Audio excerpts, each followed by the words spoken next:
Don't buy Apple stock until you watch this analysis video. You'll either want to buy more or avoid it altogether. Let's find out. First, does the stock have a good business behind it? We're going to look at 14 metrics to determine how good of a business we have.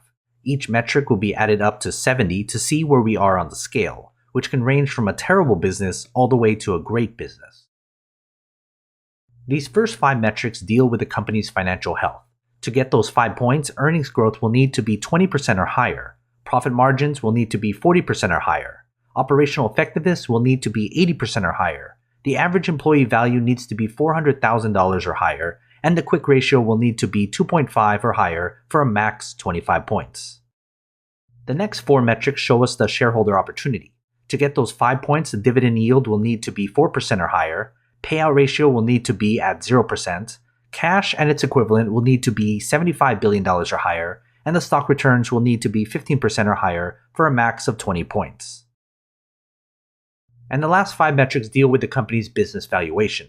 To get those 5 points, the PE ratio will need to be 9.99 or lower, the PEG ratio will need to be 0.49 or lower, the SMA 200 will need to be negative 10% or lower, the short float will need to be 0.99% or lower, and the Wall Street rating will need to be 1.49 or lower for a max 25 points.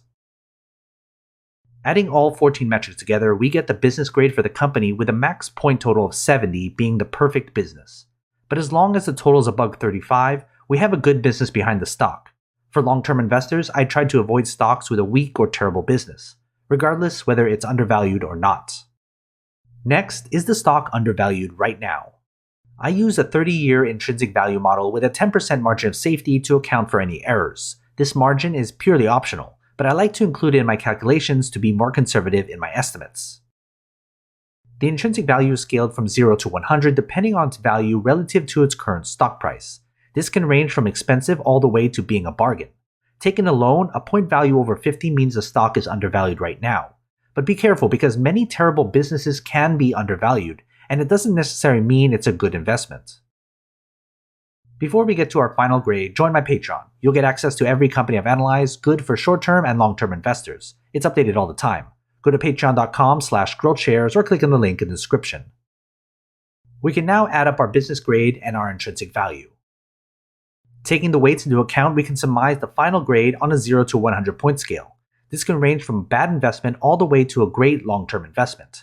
If you're planning to buy and hold this stock for a long time, I'd only consider the company if the final grade is above 50. If you're interested in more, I have a separate series of videos going through the intrinsic value. I actually calculate 4 intrinsic values for every company, depending on what type of investor you are. Check it out here. If you found this video helpful, leave a like and subscribe. Invest wisely, and as always, take care of your money.